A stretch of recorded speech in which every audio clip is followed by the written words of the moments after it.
Olá, nessa edição especial do Papo com o Editor, o broadcast político entrevista o senador Renan Calheiros. Comigo está o repórter Bruno Luiz, a quem eu agradeço pela companhia. E, senador, muito bem-vindo e muito obrigado por aceitar o nosso convite e participar aqui do Papo com o Editor do broadcast político. O prazer é todo meu. Sempre uma honra estar aqui conversando um pouco com vocês. Senador, o senhor acredita na manutenção da candidatura da senadora Simone Tebet até o final aí da corrida eleitoral pelo MDB? Uma candidatura que a gente, é bom lembrar, não conseguiu emplacar até agora, né? E caso isso aconteça, o que o senhor vai fazer, já que o senhor declarou apoio ao presidente Lula? Por enquanto, sim, né? Nós tivemos uma decantação do quadro sucessório, a terceira via não teve para onde ir e acabou restando. Simone, sem dúvida nenhuma, é uma grande senadora, uma perda para o MDB que ela deixe de integrar a sua bancada no Senado Federal, mas o fato é que o MDB precisa de um candidato à presidência da República competitivo, que ajude nos palanques estaduais. Nós temos 13, 14, 15 diretórios do MDB que preferem votar no presidente Lula. Nós não estamos querendo fazer uma guerra interna de disputa pela não homologação da candidatura. Se isso for preciso, nós vamos fazer, mas essa divisão a mais, eu acho que não ajuda efetivamente em nada, nem a candidatura dela, nem tampouco ao partido e a necessidade de manter a sua maior bancada no Senado, fazer uma grande bancada na Câmara dos Deputados e eleger também o maior número de governadores. Senador, como é que o senhor avalia aí uma possível chapa, né, entre Simone e o senador Tasso Gereissati como vice, né? Ontem aí foi noticiado pela imprensa, né, que o PSDB tinha chegado a um acordo para apoiar a candidatura da Simone e o senador Tasso seria a indicação, né, do partido para vice. Eu acho que são dois nomes indiscutíveis do ponto de vista das qualidades pessoais, políticas. O Tasso Gereissati também é uma grande liderança. O problema não é esse, o problema é a polarização que existe entre as duas principais candidaturas. De um lado, o Lula, e de outro lado, o presidente da República, Jair Bolsonaro. Se você for observar a média das pesquisas, você vai verificar uma reta e uma efetiva polarização. A terceira via nunca chegou nem perto do segundo candidato, o que significa dizer que nós podemos ter um exercício grande de voto útil para que essa eleição se decida no primeiro turno. Senador, na prática, então, a candidatura da senadora Simone Tebet seria uma perda para o partido, já que ela não seria candidata à reeleição no Mato Grosso do Sul, abriria a mão para, por exemplo, a ex-ministra Tereza Cristina ser a candidata e vitoriosa no Senado naquele estado. Além disso, tem a pressão do PSDB, né, que pressiona o MDB a abrir mão de candidaturas regionais para apoiar a Simone Tebet, ou seja, esse desenho que está sendo feito com a candidatura da senadora Simone só representaria perda, então, para o partido? Eu acho que, lamentavelmente, sim, né? Porque a candidatura não agrega, né? A candidatura não tem competitividade, a candidatura não amplia os objetivos do partido, e ainda o partido, em função dessa aliança com o PSDB, tem que abrir mão de algumas outras candidaturas.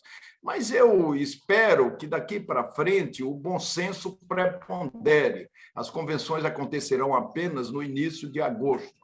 E talvez não seja efetivamente o caso de nós termos que homologar uma candidatura com 1% dos votos. A torcida nossa toda é para que haja uma reversão dessa fotografia das pesquisas eleitorais, né? De modo a ampliar a competitividade do PMDB e, com isso, a candidatura presidencial ajudar nas candidaturas estaduais. E ao se licenciar do mandato, senador, o senhor acabou deixando a vaga, né, para o suplente Rafael Tenório, que é um empresário bolsonarista. Isso, de certa forma, aí, acaba não criando uma contradição com o discurso de oposição a Bolsonaro que o senhor apresenta, ter aí um representante que é alinhado, né, ao bolsonarismo? Não, absolutamente. O senador Rafael Tenório, que é o meu primeiro suplente, ele disse para mim, numa conversa que nós tivemos, que ele votou no Bolsonaro, mas que ele não é mais bolsonarista. Como ele é um empresário representativo, eu tenho absoluta convicção de que ele vai fazer a sua parte nesses 120 dias de licença do meu mandato. Eu tirei a licença exatamente para me dedicar mais às eleições. Aqui no estado de Alagoas e nacionalmente também, eu estarei predisposto a cumprir qualquer missão. Se for preciso viajar, articular, projetar circunstâncias eleitorais para o primeiro turno, para o segundo turno, na hipótese de haver segundo turno, eu estarei inteiramente à disposição e reassumirei no dia 30 de setembro. No dia 3 de outubro, como faço sempre, eu já espero da tribuna do Senado Federal fazer um discurso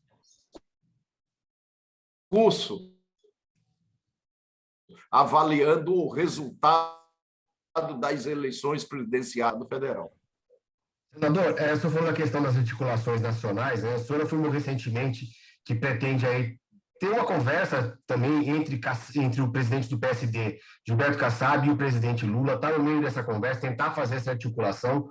Ontem, nessa semana, a gente conversou com o senador Alexandre Silveira, colega do senhor aí do Senado, que é secretário do PSD. Ele declarou que pretende, que pretende já que o PSD trabalharia para o PSD caminhar com o Lula já também no primeiro turno, mas que ele votaria e o PSD vai com o Lula no segundo turno. O senhor acha que esse desenho entre PSD, entre o senhor, a articulação, também trazer o MDB para uma frente ampla já com o presidente Lula no primeiro turno, é possível? Eu acho que essa circunstância deve ser tentada em todos os momentos. Durante esse processo todo, em várias oportunidades, eu conversei com o presidente Kassab, cheguei a conversar também com o presidente Kassab outras vezes, por recomendação do próprio presidente Lula. Há um quadro no PSD parecido com o quadro existente no MDB, né? Você tem no PS compromissadas com a candidatura do presidente Lula, você tem outras que apoiam o adversário, o presidente da República, né? E outros que defendem a candidatura própria, ou defendiam pelo menos a candidatura própria do PSD. Mas eu acho que essas coisas assentarão e devem ser tratadas a partir de agora pontualmente, estado por estado. É isso também que eu vou tentar ajudar a fazer.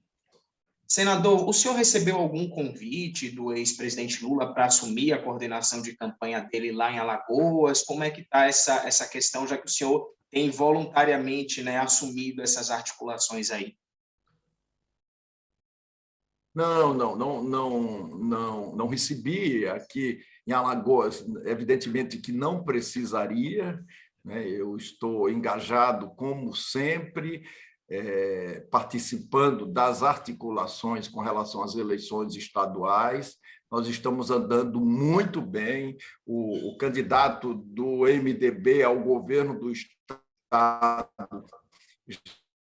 já está na frente nas pesquisas internas. A perspectiva é que nós possamos eleições. Aqui os adversários têm errado a mão permanentemente. O presidente da Câmara dos Deputados, o Arthur Lira, achou de levar no último dia o senador Rodrigo Cunha, que integrava o PS PSDB para a União. O perfil do então candidato ao governo do Estado pelo PSDB, numa transação absurda do ponto de vista do entendimento popular.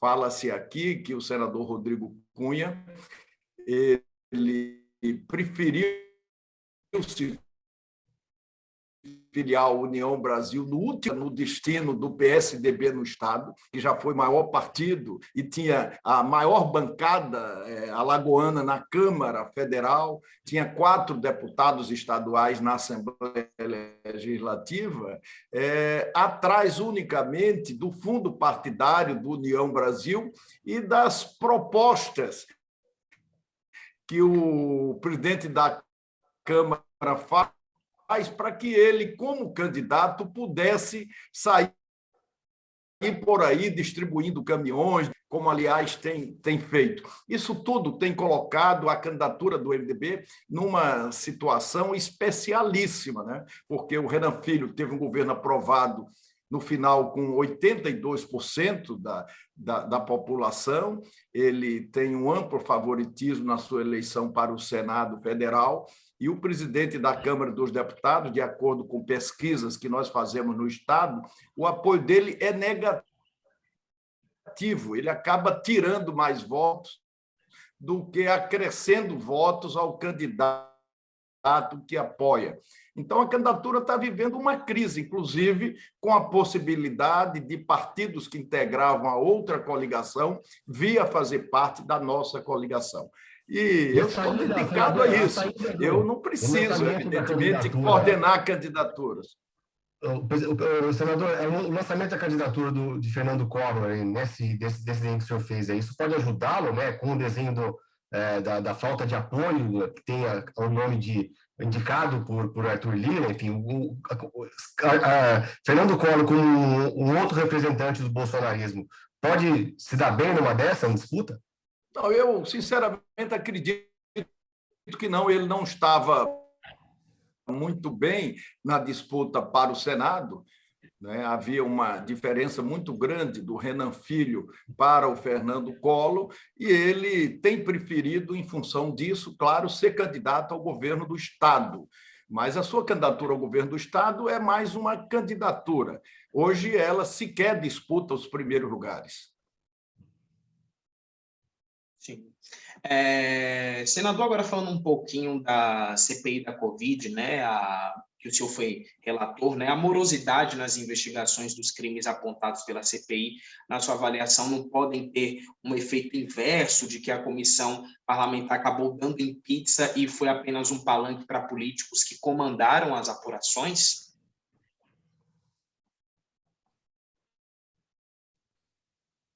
Não, absolutamente. Nós fizemos uma investigação aberta à legalidade. No Brasil, contou com a participação da sociedade. Vocês acompanharam tudo que se fez.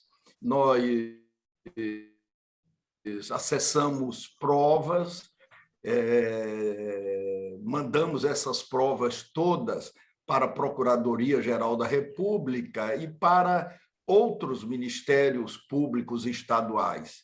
Nós temos absoluta convicção que o que não depender de uma avaliação política, como lamentavelmente está acontecendo, o que não significa que vai esgotar o processo da investigação,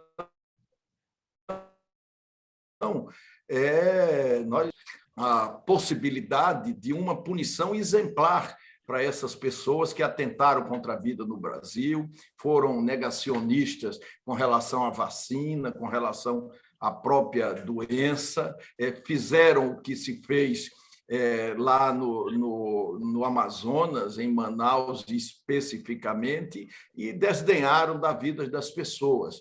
Quantas vidas não poderiam ter sido salvas se o Brasil, desde o primeiro momento, tivesse aceitado as ofertas de aquisição de vacina que lhe foram feitas? Senador, você citou a questão aí do uso, né, do mas o governo desdenhou, depois encaminhou. Eu não entendi. Senador, voltando para a questão do orçamento secreto, né, o senhor citou aí a questão do uso do orçamento secreto, né, pelo presidente Arthur Lira para cooptar o apoio do governo, né, ao governo no Congresso. O senhor tem, então, que esse instrumento aí seja utilizado para ter apoio de prefeitos durante a campanha, que pode prejudicar a candidatura do Paulo Dantas aí em Alagoas? Então, isso está sendo largamente utilizado no Brasil todo, né? Aqui em Alagoas também. Aqui em Alagoas há uma circunstância especialíssima, é que nós temos um governo muito bem avaliado e nós temos todos uma relação de proximidade com prefeitos de todos os municípios alagoanos, independentemente da sua condição partidária. É óbvio que ele tem até uma estrutura, mas ele não tem né? E nós temos resistido na medida do possível. Para que você tenha uma ideia, Alagoas, em 2021, foi o estado que mais investiu no Brasil com relação à receita própria. Alagoas investiu 30% da sua receita. O governador Renan Filho fez investimentos, obras estruturantes em todas as áreas da administração. Por isso que aqui a gente resiste a essas maldades do orçamento secreto. Isso só acontece no Brasil.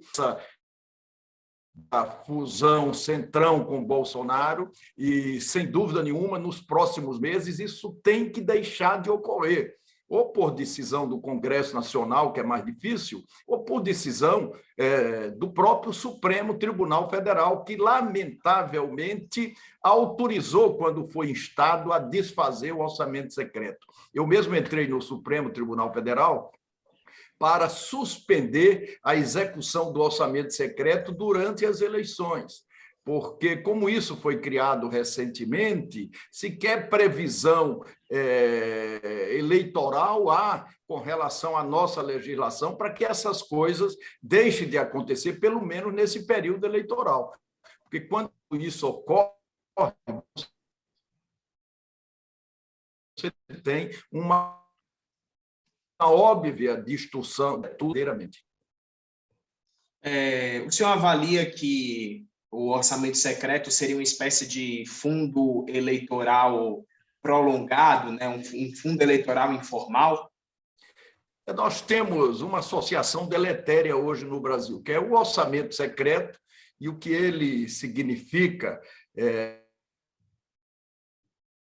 do ponto de vista do enterro que fizeram, da transparência, da fiscalização pelos órgãos de controle, que não existe mais, está proibido do orçamento secreto.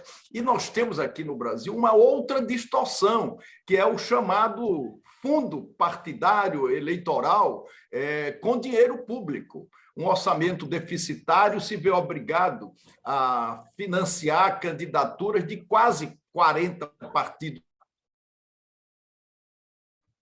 políticos. Isso é inédito. Agora, recentemente, para a CPI do MEC, nós nos deparamos em vários casos com senadores que disseram que não podiam assinar, embora quisessem, porque tinha recebido uma advertência do presidente do partido de que, se ele assinasse a comissão parlamentar de inquérito, ele não teria financiamento para a sua própria candidatura.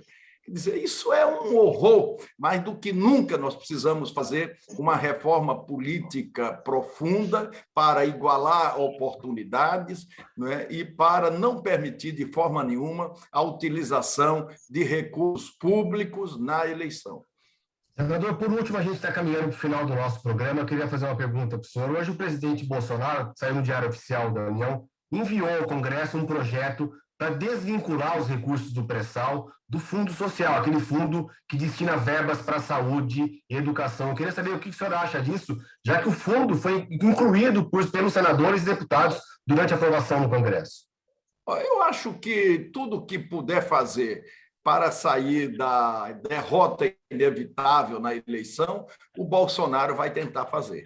Haja vista, não é, o que fez ontem aí em Brasília e até mesmo no Rio de Janeiro, novamente acenando com a possibilidade de golpe, com a certeza de que vai continuar descumprindo as decisões judiciais do próprio Supremo Tribunal Federal, o que ele tem tentado fazer com Arthur Lira por ocasião dos combustíveis, da eletricidade e das telecomunicações, quer dizer, preferindo quebrar os estados para tentar colocar um componente novo nesse processo político eleitoral. Ele, no desespero, vai fazer tudo abisar esses recursos que não estavam sendo devidamente utilizados, né? Se viu apenas para o superávit do Tesouro na eleição. A circunstância é dramática, nós vivemos uma junção de problemas, insegurança jurídica por tudo isso, dificuldade no ambiente de negócios, tremores institucionais, mas isso tem dado. O importante é que haja a mobilização da sociedade para que nós possamos todos ganhar a eleição e mudar radicalmente essas coisas no Brasil também. Legal. Eu queria agradecer muito a presença do senhor aqui no Papo com o Editor, queria agradecer o Bruno, que fez companhia para a gente aqui nessa entrevista, agradecer também ao Bruno Nogueirão, que é o xará dele, que está em São Paulo, que vai fazer a edição final desse programa, e agradecer a todos que acompanham mais essa edição especial aqui do Papo com o Editor. Até a próxima semana.